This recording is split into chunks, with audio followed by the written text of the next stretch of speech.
It's 8:30. I'll call this morning's meeting to order. The first thing is the approval of the agenda, and I do have an amendment.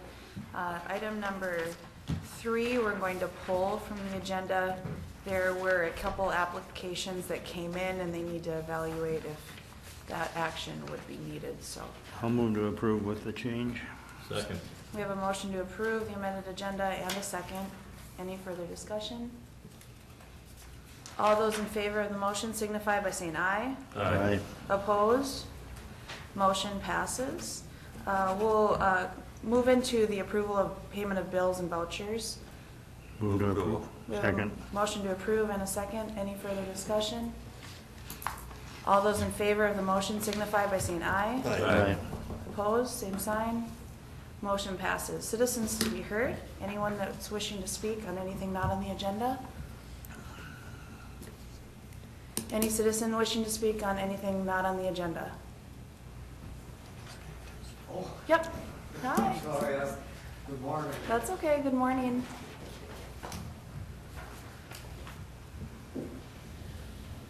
Good to see you again, Mr. Burnett. Brian not in today? No, he's out of town. Would you like to, oh, we're getting a microphone for you.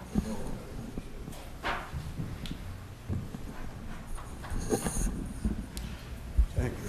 Mr. Burnett, there was a issue in regards to a septic that we talked about last week that was a new issue. So I did have staff look at that this week, and we do have staff here that can comment on that report and kind of some inconsistencies that you thought were there, but they're here if you have any questions for staff in regards to that. Who approved the inspection report on that system? The county employees are here if you'd like to talk specifically on that. Ken, did you approve it?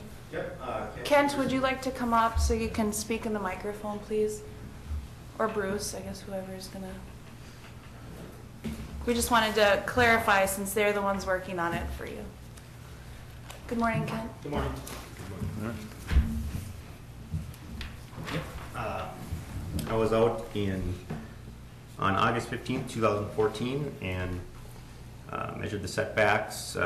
We requested a tank inspection from Dewey's. Got that record back saying the tank was good. And if you're looking specifically for the setbacks that were measured at 100 feet between the high water mark and the tank, and 80 feet to the well from the center of the road, and over 100 from the right of way. So from what we stepped off and measured at that time, it was compliant with setbacks and so forth. Okay. And is that signed? Yes. Okay.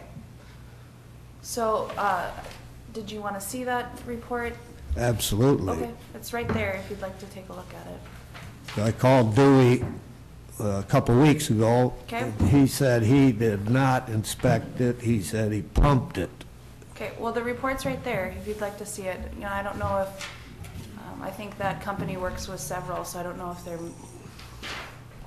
misunderstanding what specific septic you're talking about. A Dewey's letterhead paper in there with her write-up on it. Well, yeah, it says he pumped 600 or 1,630 gallons. What kind of tank holds 1,630 gallons? Usually a 1,500 gallon tank has enough head space above the operating line to go above 1,500. Well, Kent, I called you, in 2015, if you recall. Yep.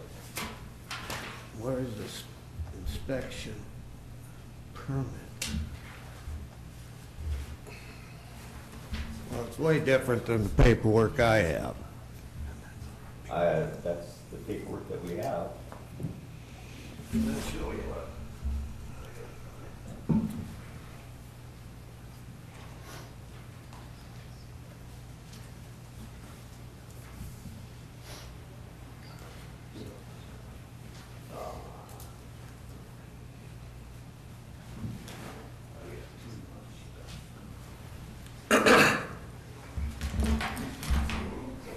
There is no, that's different than what I got. You know, Mr. Burnett, that's standard for. You know, could we set up a time with the commissioners in a room? We have too much stuff here to go through. Mr. Burnett, we've had several meetings where we've had commissioners present. Because of open meeting laws, we can't set up something for all of us to be there. Okay. But I think we've pretty much vetted out what these issues are, and at some point, it has to become a civil court matter. I mean, you brought a new issue to us last week. I had staff come up with what is standard protocol for the documentation to show you today, and if you still aren't believing what we have on file, you know, then you need to take further steps. Well, I found it.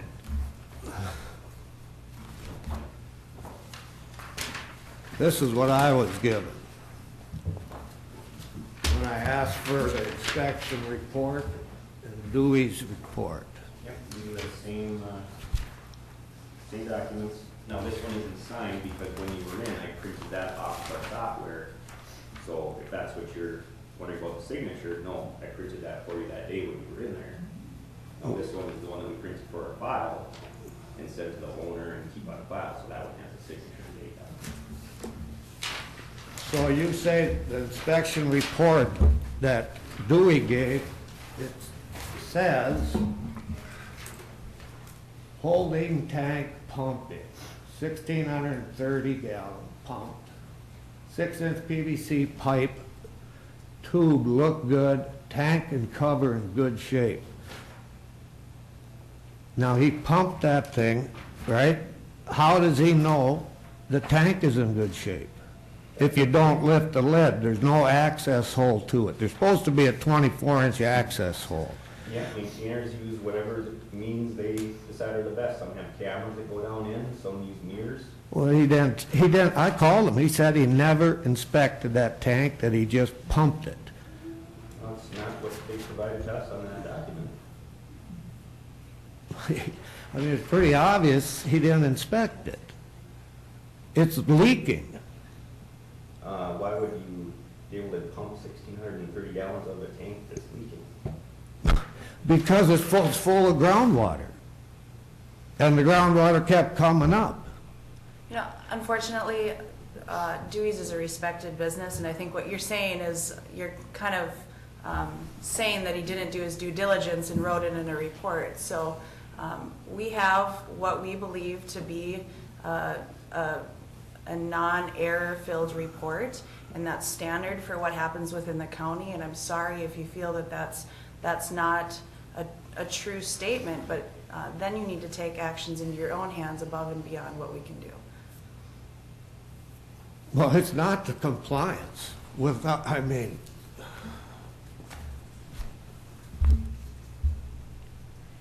there's just so much wrong out there. There was no natural resource implementation of these laws.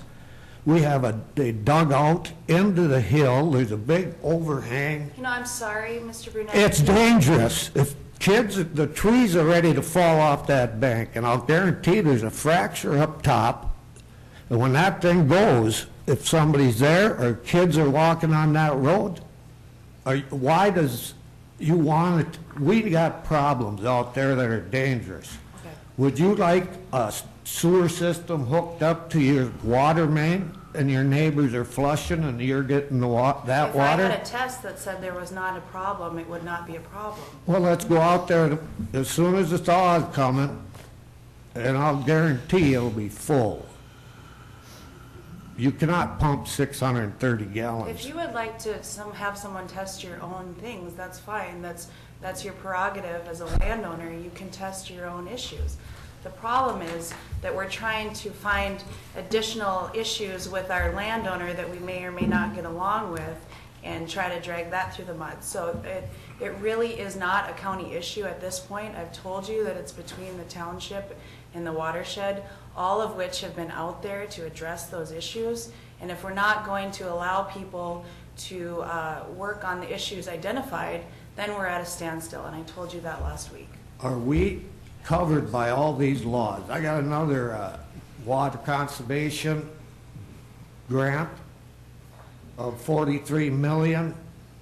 Again, that's the state earmarked dollars for those programs. You're getting paid this month of We're not money. getting paid that entire amount, and even Kevin Kassenberg from the SWCD is here. I'm He not can tell coming you- here, I studied. Okay, I Mr. found Burnett, all this. Excuse me, thank you. You've interrupted me several times. I've given you 3 weeks of time to discuss issues. You're more than welcome to come back with a new issue. You came back with a new issue last week. We've addressed it. I've shown you that it's followed compliance, and if you would like to take it any farther, you have the opportunity to have a civil court matter. Thank you. Well, I think you all know that this, you told us that these laws do not apply to us. No, I've never said that to you, Mr. Burnett. I said they're not the county's laws to enforce. The county has laws that it is prescribed to enforce, and then there are other laws, such as the Environmental Protection Act, that it is the federal government's responsibility to enact and to enforce.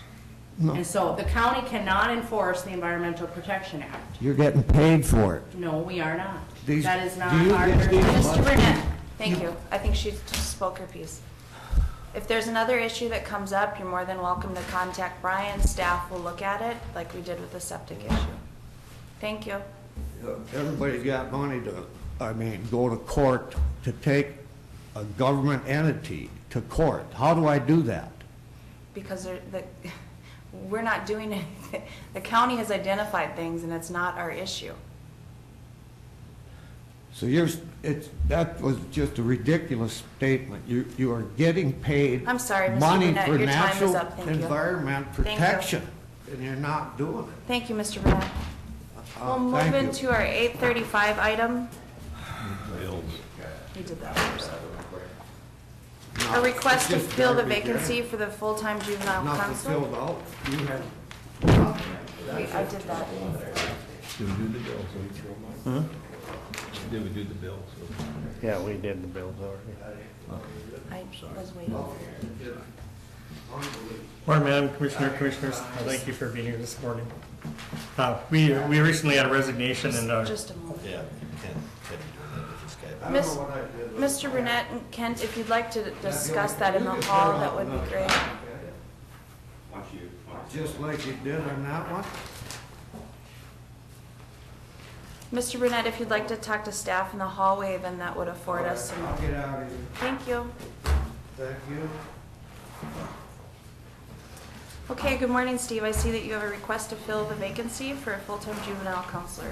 yes, Madam Commissioner, we just recently had one of our full-time staff accept a full-time probation job in North Dakota, which allowed an opening for us, and we're here this morning to request to fill that position. Move to approve. We have a motion to approve. Does that include the backfill? Yeah. One second. And a second. There's a motion to approve the filling the position with backfill. Any further discussion? All those in favor of the motion signify by saying aye. Aye. Opposed? Motion passes. All right, Thank you.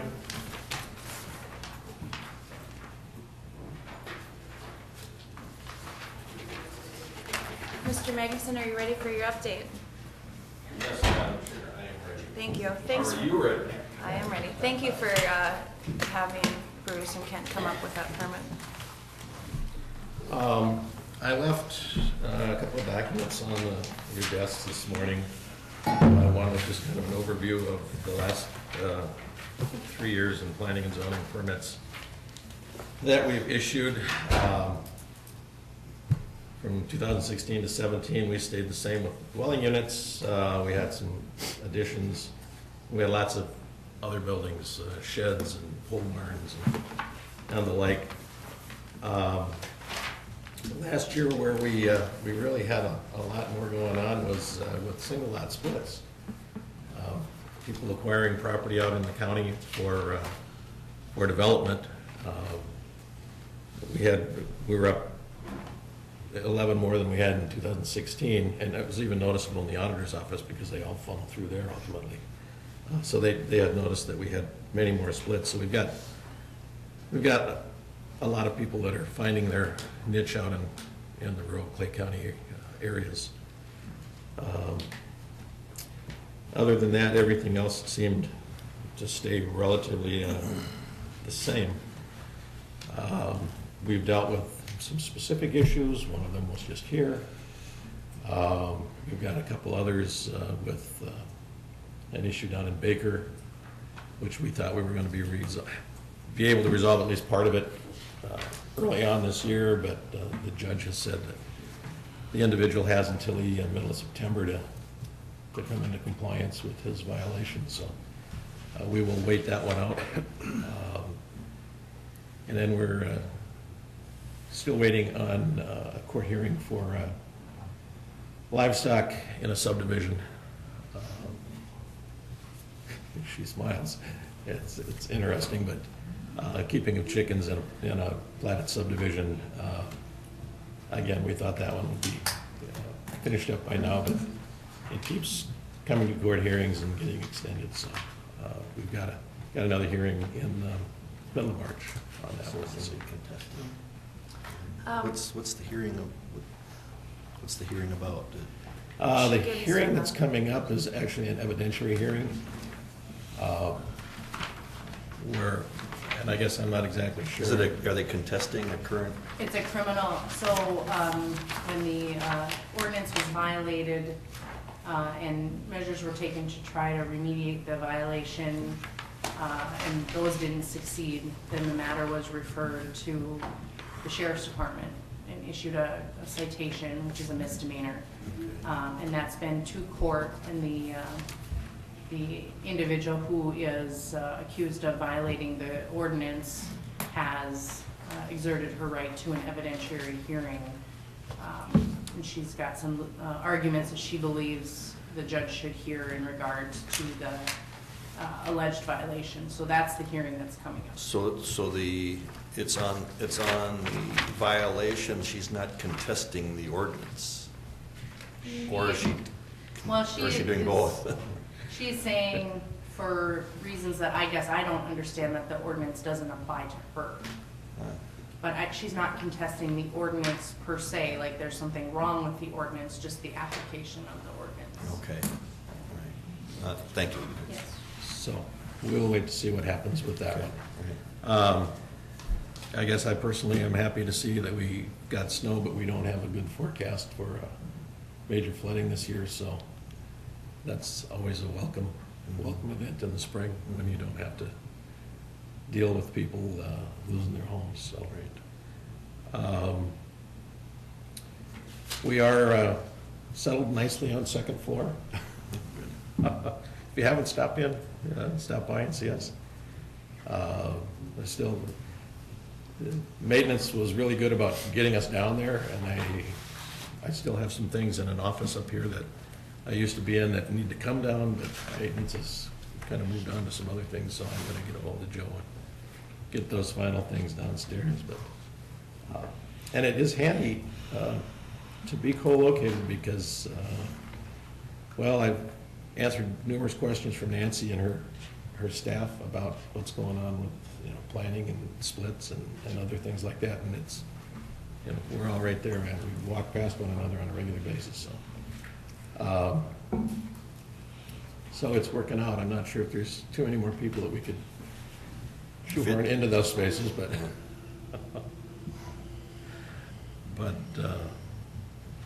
it'll work out nicely. I guess that's pretty much an overview of where we were in 2017. I'm imagining that in 2018, we're gonna see about the same relative to permits and everything else. It's gonna be a dry year, but so people will be able to do construction early and probably late into the season unless we get some more rains. If there's any questions you have that I could answer, we'll go further. No question, but just a comment. I know that this year has been one of a lot of changes, specifically with the buffer initiative, and I know that your office has been very active and helpful in terms of that collaboration with the SWCD and the watershed, and so thank you for how active you've been in that, and also too, you know, as Frank and I being the rural commissioners, I think we hear more about some of these land uses than the other commissioners, but you've been very quick to address those concerns. Just a comment that I think we can, as a board and our departments, be more open with the townships in terms of what we kind of see on the horizon. I think sometimes we get calls about, oh, I see that something's at the planning commission, the township hasn't heard about it yet, and so I just think that I think the more we can just let them know something's coming up, the better. We put townships on our mailing list.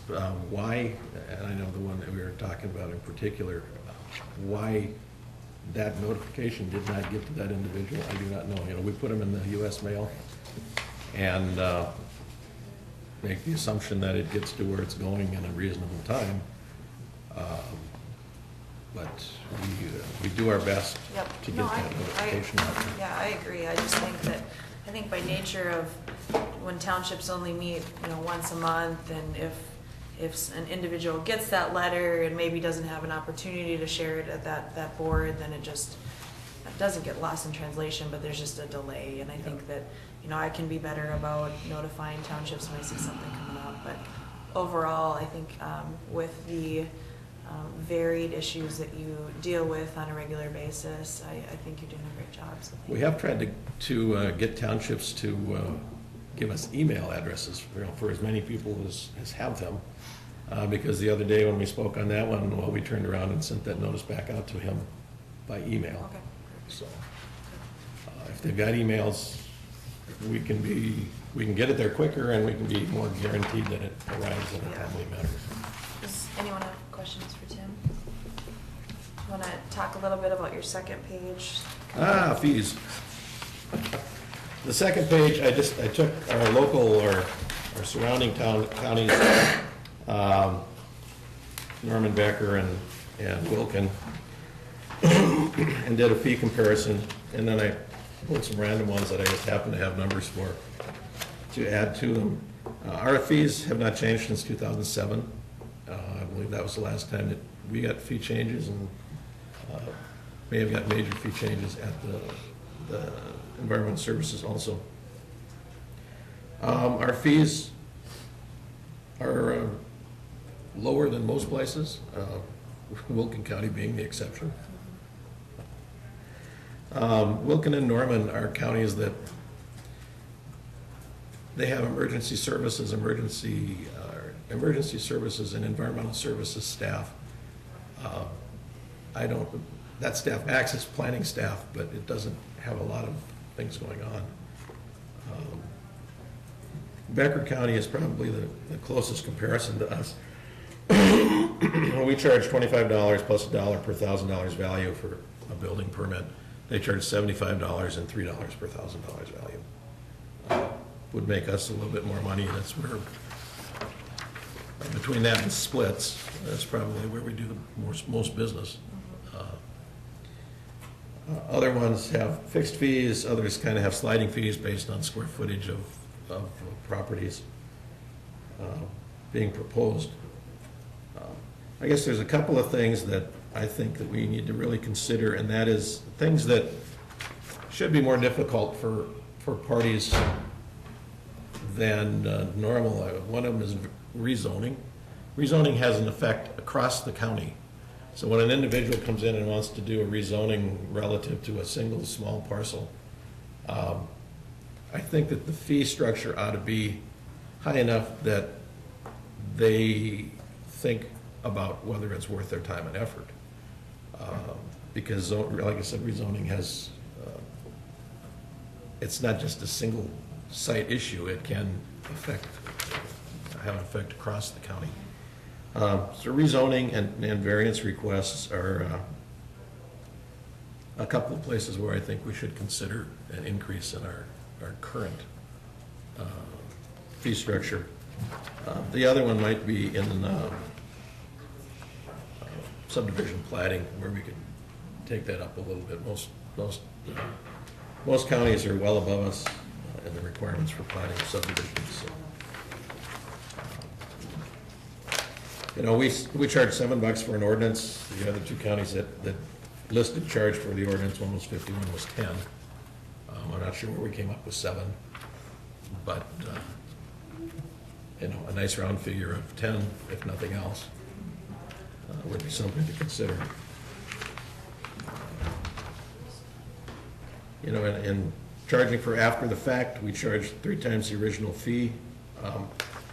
Becker County gets a lot out of that. They charge $500 plus 5 times the original permit fee.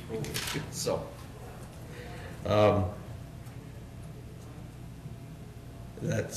thought that was very interesting. They use it as a punitive thing, you know, you kind of get fined, and then you get to pay in addition too, so. And unfortunately, we see more of that. You know, working with the assessor's office, we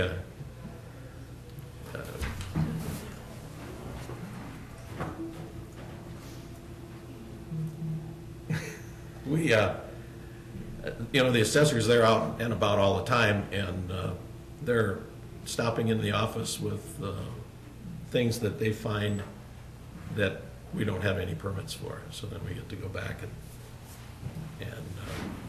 work from the wrong direction to rectify those situations. I can put together some proposals for this.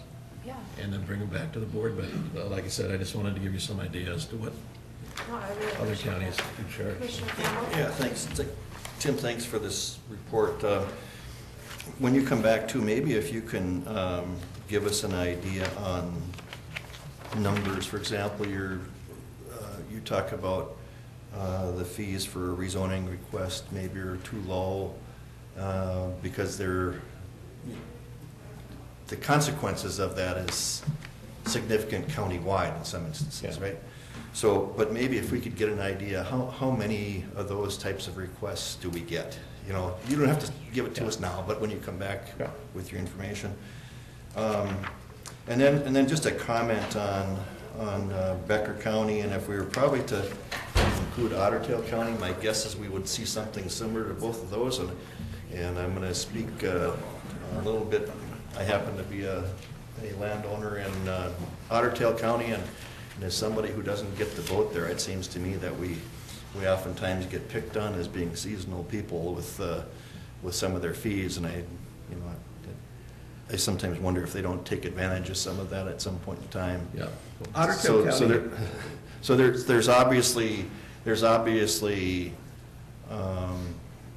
when you go to Lakes Country, you see all kinds of building permits being done for remodeling, or they'll tear things down and rebuild them.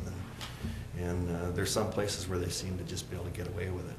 Well, in Otter Tail County, they're interesting because they do not have a countywide zoning ordinance. Otter Tail County enforces building permits and those types of things only in the shoreline districts. Okay. So if you're within 1,000 feet of a lake, Well, that's- yeah. And That's a good part of when it. you take all of the lakes in Otter Tail County and you put a 1,000-foot ring around them, you probably have got most of the county covered by some sort of regulation. But when you get to the western end of the county, outside of the shorelines, there is no zoning regulation there. And of course, these do not apply to building permits and things that happen within cities. No, nothing here applies, no number here reflects anything that's going on within an incorporated community.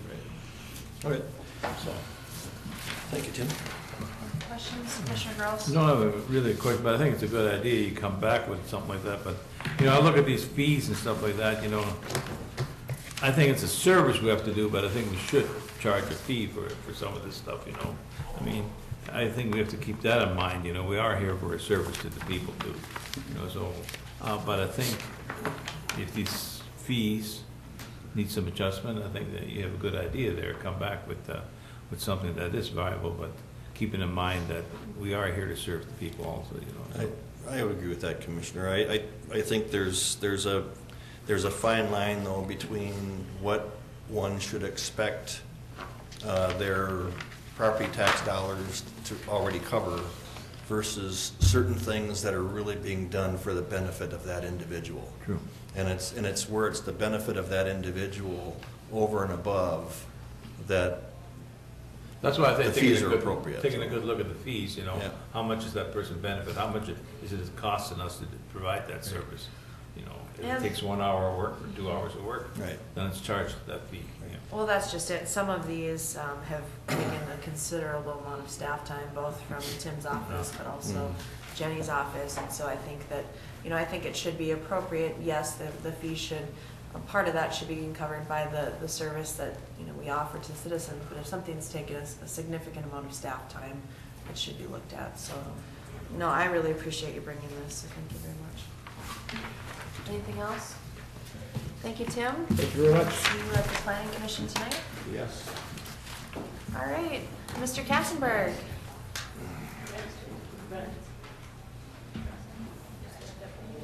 Yeah. All right, we'll go with your update from the SWCD. Good morning. Good morning, everybody. Appreciate being asked to come and attend again. Thank you Appreciate for it. coming.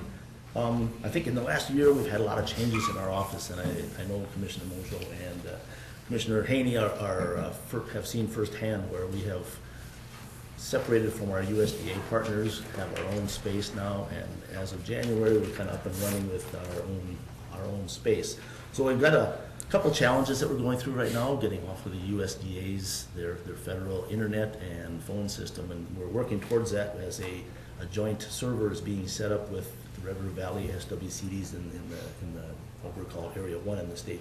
So I heard Tim talk about being co-located. Well, we've been co-located, but actually we've been co-mingled for over 70 years with USDA. So this is a big change for us, going to have our own key to lock us in and out, I guess. And it is a little bit of change. We did have an open house on February 15th, where I guess Commissioner Gross and Commissioner Mojo did attend, and it was kind of fun to see everybody come in, and it's just a little bit further down the hall that you need to walk. So if you guys are ever in the area, please do stop in.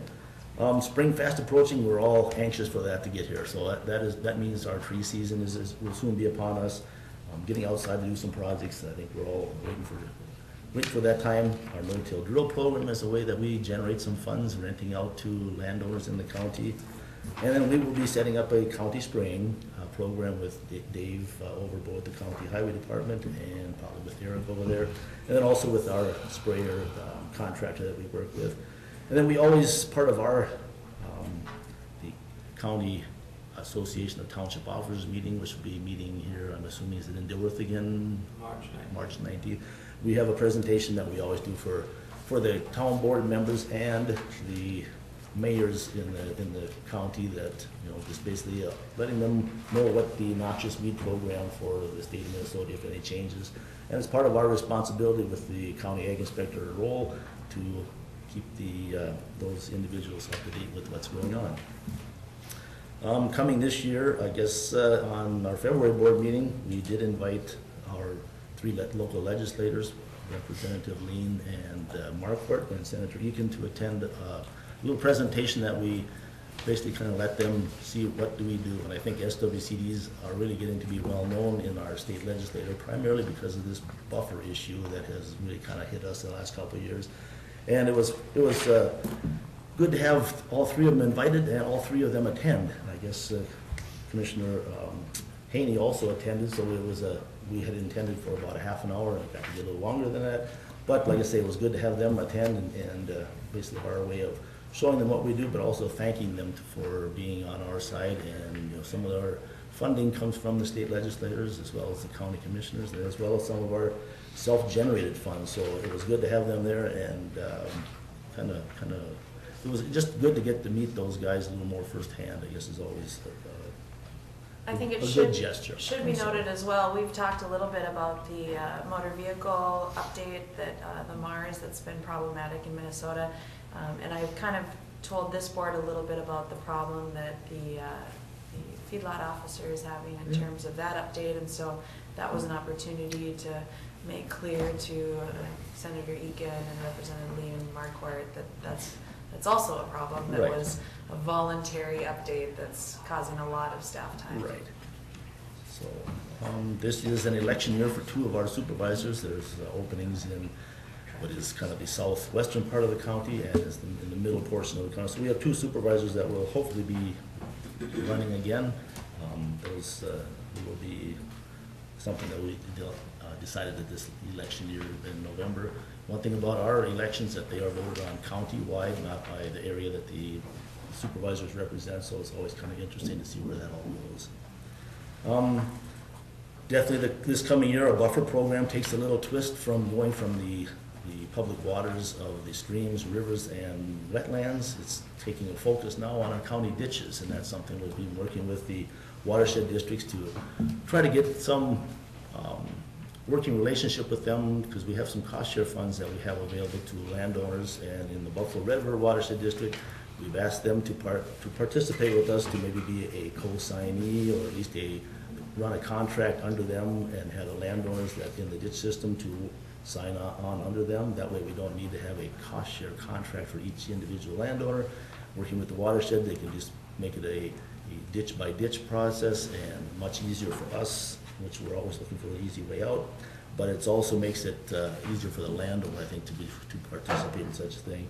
We have a meeting with the Wild Rice Watershed District on March 14th, so we're hoping to get them on board, and I guess it's always one of our hopes is to have the whole watershed working with us on those type of projects.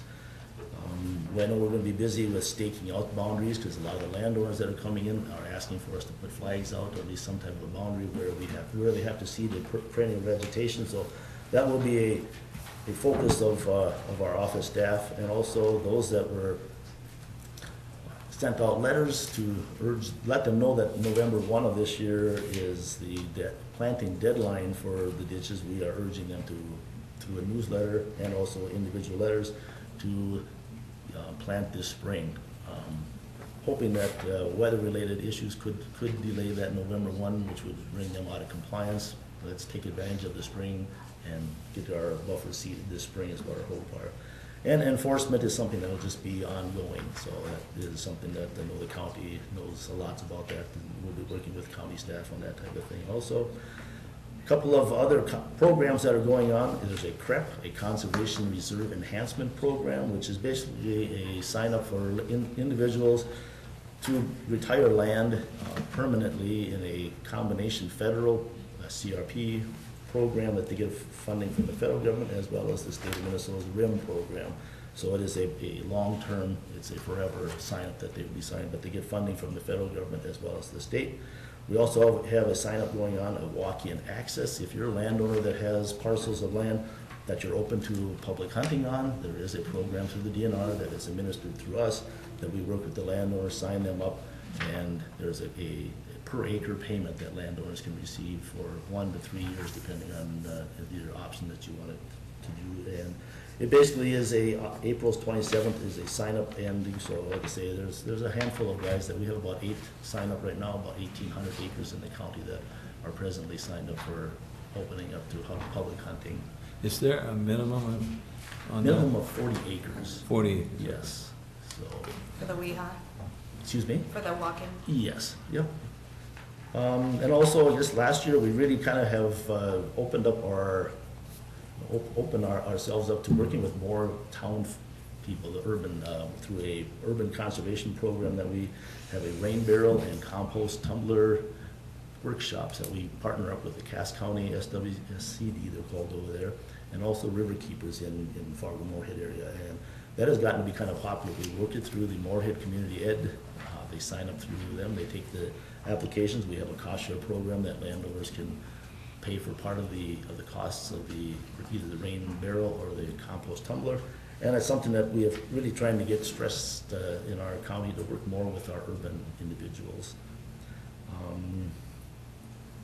I guess at this time, we'd asked last fall to the commissioners to play ball with us again, which you guys were generous to do so with this local county district capacity funding. And I have not heard definitely yet where that is at. But we're hoping to hear something very soon. So things look favorable when I had asked about 2 weeks ago, and no official word yet, but we should be hearing something soon on that. So I appreciate coming to talk to you guys other than budget time all the time. So I can say it's good to see you folks, and I appreciate the offer of coming in periodically just to update you with what's going on. So any questions? I have, Commissioner Gross. Yeah.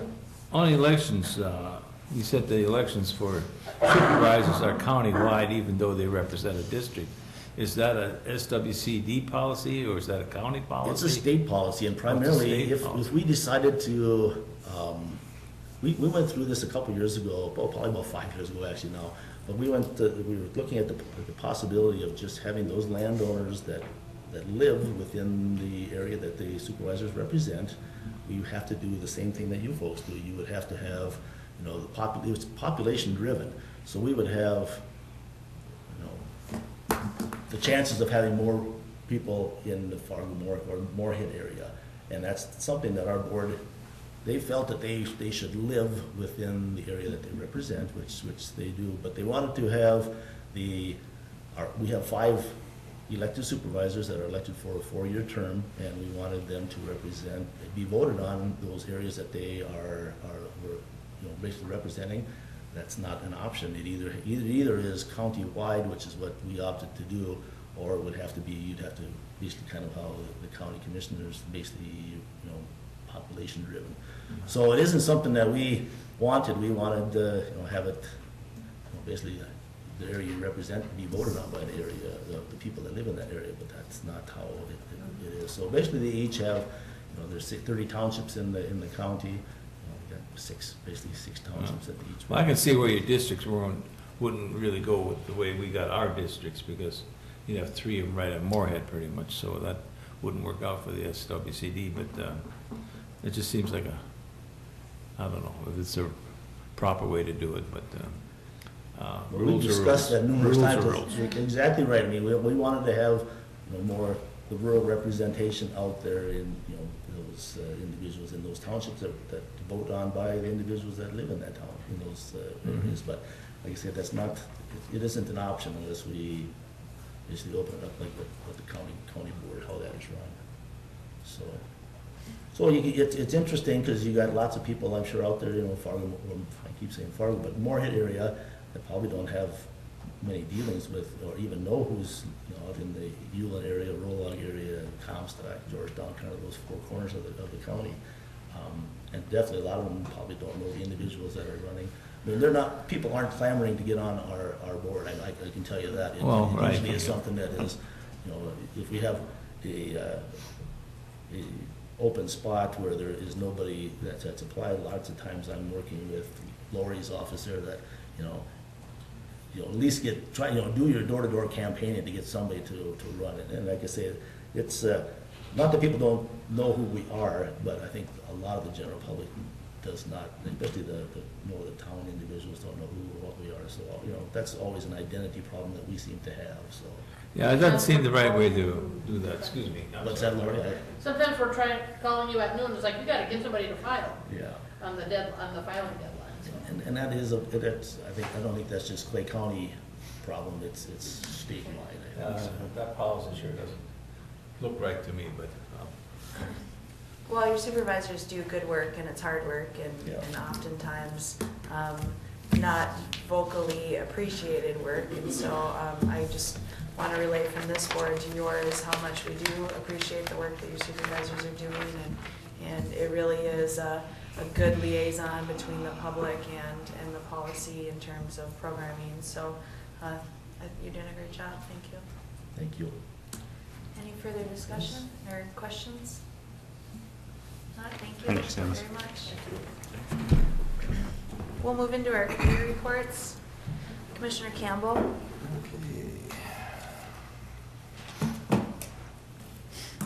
On last Tuesday afternoon, after our board meeting, we had our construction update on our facilities. And once again, everything is just moving right along smoothly. There are no surprises again. They are getting inside the LEC, they're tiling the floors and the locker rooms, and there's painting going on. And in the correctional facility, they're well on their way to closing all the pods up, so they're actually starting to look like real pods. It's pretty impressive that going on there. It's nice to be able to report that things are running smooth. There's nothing that's causing any major delays. Just one point, was at Lakeland yesterday, and discussion came up a little bit about that grant that we were given through them in terms of the mental health facility, and I think that they would also appreciate kind of, not an update, but once we get closer, to have an opportunity to walk through what that behavioral health unit looks like. Sure, yeah. Not only the board, but specifically staff.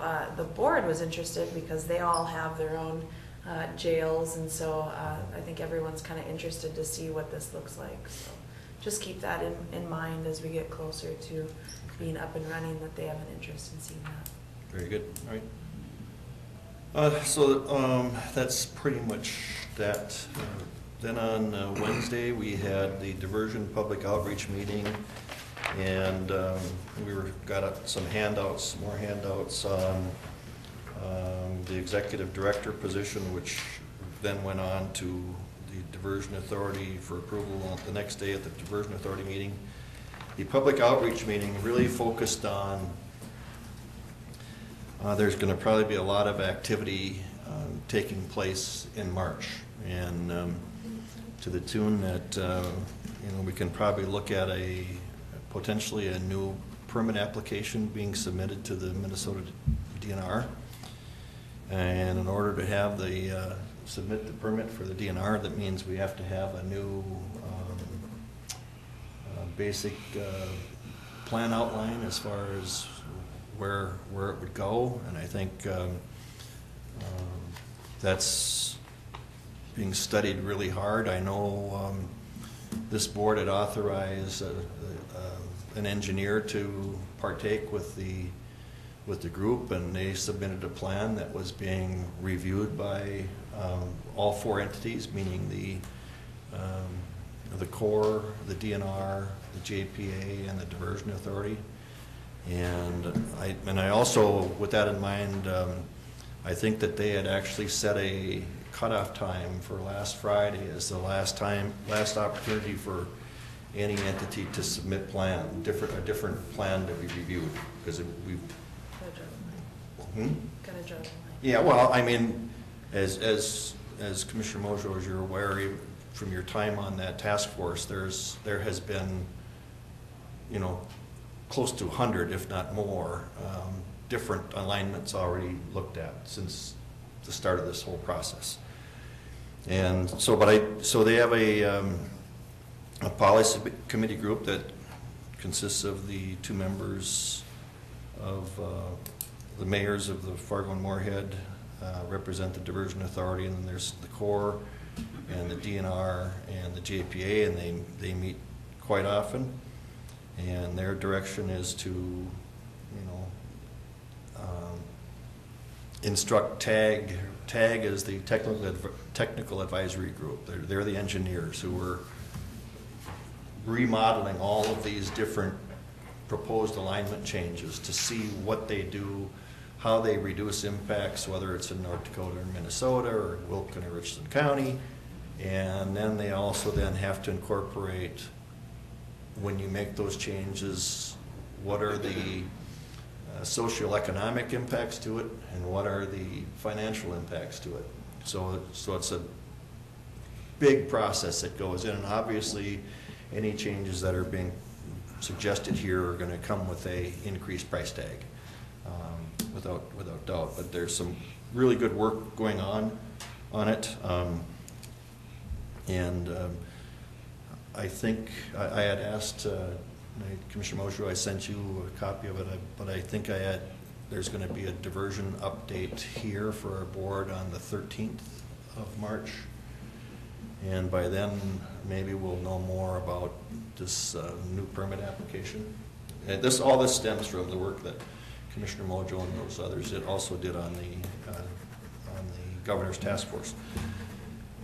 By the way, both governors are still involved with this work group, so I think there's some really good progress being made. And then so then we had the diversion meeting on Thursday, and pretty common we ended up going into closed session again to talk about some of the legal issues that are still pending and how those, hopefully we can make all that stuff go away. That's going to be the goal. We did get a report that the Ag Group did meet with Crown Appraisals on the 22nd to go over the Phase 1 plan to determine flowage easement values. And according to Roger Olson, who's the chair of our Public Outreach Committee, he said, and he chairs, I think he still chairs the Ag Committee, but he said that he thought that all went well in that meeting, and that the ag producers who were there were very confident in Crown Appraisal's work. That was his interpretation of what went on. But I also understand, Commissioner Mojo, you and Mark from Buffalo Red was there, so you might want to comment on your perception of that as well. But there certainly is a lot of work going on to help answer the questions to the landowners as far as how these impacts would determine the values that they would be paid, and that's something they've been waiting for a long time. So, if you might care to expand on that, but that was something good that came out, and that first phase is still, they're still talking probably a few months before they can finish up on that phase. And of course, the area that they have to deal with changes based on where the alignment is, the new alignment and permit is going to be. So that's that. Those get to be kind of lengthy reports, but there's a lot going on and they're big projects. So. And that's, and I did miss the solid waste meeting that Thursday morning, but Commissioner Wayland was there, and he'll give the report on that. So. Commissioner Haney? I was out of town all week, and so I didn't. Thank you. Commissioner Gross? I was at the Historical Society meeting on Wednesday. Again, good reports from there. Pretty much the finances there are going good because of the St. John's Bible, which closed February the 4th, and I mean that just really helped. That brought the attendance in. That helped a lot. Plus some of the costs that we were anticipating weren't quite as high as we thought they were. So there was really a double good news there. So that worked out good there.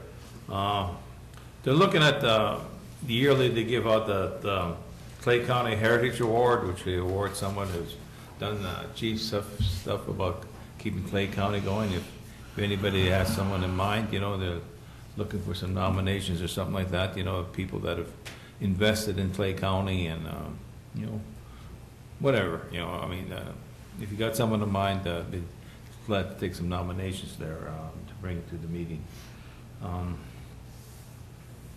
Yesterday I went to the Lakeland Mental Health meeting at Fergus Falls. I was very impressed. I mean, they're doing very good too. You're always supposed to have so much in reserves. 25. They're only required to, I think, they have 25% in reserves. A lot of agencies got to have 50% in reserves. Whereas, but they are very well okay with the 25%. I mean, they got that much in reserves.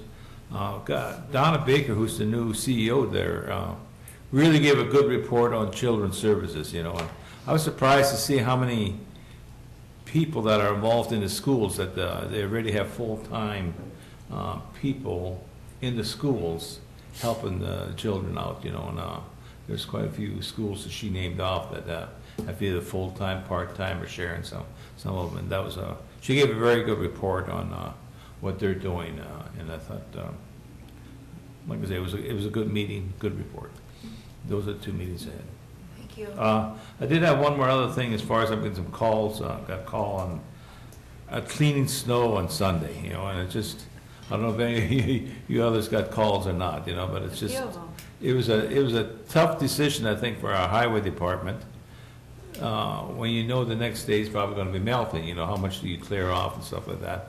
I realize we probably shouldn't base it on that, but, they put out, just to let people know, I think they have a staff of 22, over half of them were out on overtime that day, clearing snow. They tried to stick with the main roads for sure, so they probably didn't get everything cleared, but I mean, I know they didn't get everything cleared, but they did a good share of it, you know, so some of the roads did not get cleared, and the next day was probably pretty well, I mean, they got cleared yesterday, so. I think the hard thing on that is when the snow event happens on Saturday, and when buses are going out at, 7 o'clock on Monday morning, and there's still 5 to 6 inches of one-track snow.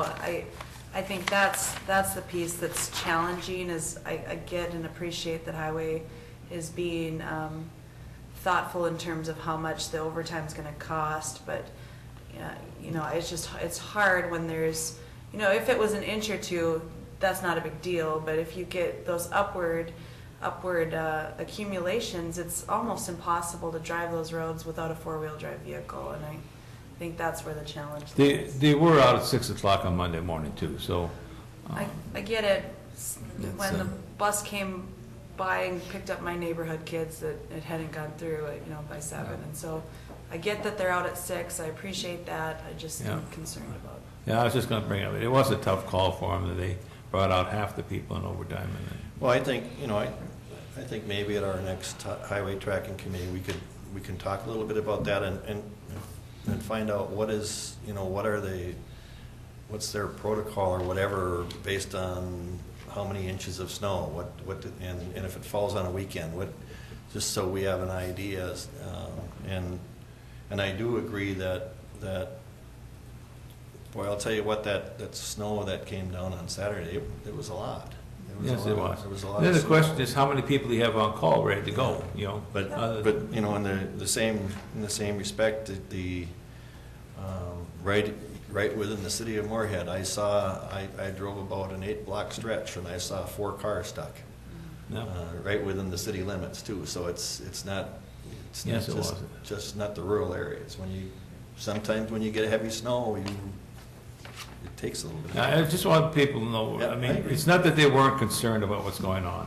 11 people were out there on overtime, trying to get as many roads clear as possible, and again, out early Monday morning, so it was a situation that they tried to handle as well as they could. It sounds like we might have another weekend snow event, so. That's right. It'll be the 3rd or 3rd weekend. Yeah. That's it. Thank you, Commissioner Gross. Commissioner Wayland? Let's see, I had a lot of the same meetings Commissioner Campbell did, construction update, you went over public outreach with the diversion meeting, and I also attended the Lakeland Mental Health annual meeting yesterday, and that was a good meeting. It was interesting. I think the issue with the children's services, I thought was pretty alarming. So the statistics in Minnesota for the number of kids, the percentage that need mental health services is, and so unfortunately Lakeland Mental Health is growing by leaps and bounds, and it doesn't look like it's going to slow down anytime in the near future. Then I also had the Solid Waste Advisory Committee meeting, and had updates from the various departments. Recycling, since single source is still booming and really growing, and we had a fairly lengthy report on the monitoring of the wells in the area of the landfill, and everything is in pretty good shape there, but they're continuing to monitor those wells. And then we are meeting today or this evening with our legislators on the bonding money that we're looking for the transfer station, so hopefully we'll get some good news there. That was it for me. Thank you. Last week I did attend that flowage study kickoff, the diversion update. I think that it is a step that I'm thankful is happening now. Whether it be too late or not, at least it's happening now. I think the fact that the affected area might be changing probably helps in terms of coming up with a concrete plan, what we're going to do in terms of rural land that will be inundated. I think Crown Appraisals, one is a very respected firm within the region, but also it'll be bringing 2 additional professionals in to help formulate those plans and look at scientific data behind it. So we really will get a strong, cohesive plan. As Commissioner Campbell said, the Buffalo Red Watershed was represented, and I was also there. My concern is that between the Roger Olson and Mark Anderson, they were the only growers that were there. And so I suggested we try to revamp what that ag subcommittee looks like as people have kind of joined and dropped off. I think now is the chance to really get some more voices to that table to help that. But key concerns that I've heard over the last 3 years we were able to bring up, they will address those, and so it's a good first step. I do have the presentation if anybody wants to see that, but it really is now a formula going forward, and we'll see what happens.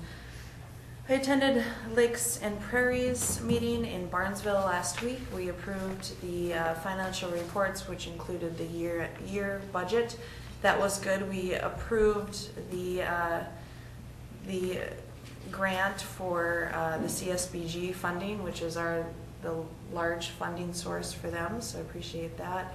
And we also talked a little bit about the Head Start requirements, which we aren't updating too much. It's a point system in terms of who will be accepted in that program, and kind of piggybacking off of what Commissioner Gross and Wayland said in terms of mental health at Lakeland. Head Start is really evaluating some of those high needs and clientele too, and so we're trying to address those needs at a younger age, so that's also a good thing. There will be an open house May 18th at the new Bellesley site in South Moorhead. That's the new Head Start classrooms that they put down there, so if you're able to attend that would be great. And then all day Friday I was in meetings for MetroCog, doing interviews for the new executive director. That's proving to be a challenging and long process, so more to come on that. And then yesterday I was at the Lakeland Mental Health annual meeting, and then we also had our regular meeting afterwards. They really did change the program a little bit to focus on what they are doing to address children's mental health needs in the wake of the school shootings that we're seeing, and some behavior issues that may or may not have been missed with that. It is important to note that both Hawley schools and Moorhead schools have full-time mental health professionals in the schools working with mental health needs. Barnesville has a part-time professional in there, and I think as grants continue to become available, I think we should continue to advocate for the other rural districts within Clay County. I think that the benefit to having that there, the partnership between mental health and schools will continue to be important. So more from that. Their margins continue to be healthy there, so they are expanding, as Commissioner Wayland said. They purchased some additional land in South Moorhead last year. The thought is to expand that. There's about 70 professionals that work out of that facility, so the need is there, absolutely. Well, for the board meeting, we did talk a little bit about the strategic plan, which went through 2018, so we'll continue to mold what that new 4-year plan would look like, and talked a little about the trio, about how nonprofits and schools and county can continue to work together and collaborate on services. So that concludes my reports. Our administrator is not here this week. Do you guys have any updates? I have one item I'd like to inform the board about, and that is related to a tax court case that we have, and it's a petition filed by Walmart against the County of Clay. And recently been to tax court and argued a motion to dismiss that petition, and found out late last week that that was successful, and that petition was dismissed by the tax court. It's somewhat new precedent in terms of something that, a legal theory that the tax court had not utilized before. So that I've since been working with the other Minnesota counties that are similarly situated. And so if you hear word from other counties about the Walmart case in Clay County, that's what it is in regards to. It was a very good result for Clay County. So it was a nice notification from the tax court last week. Absolutely. Thank you.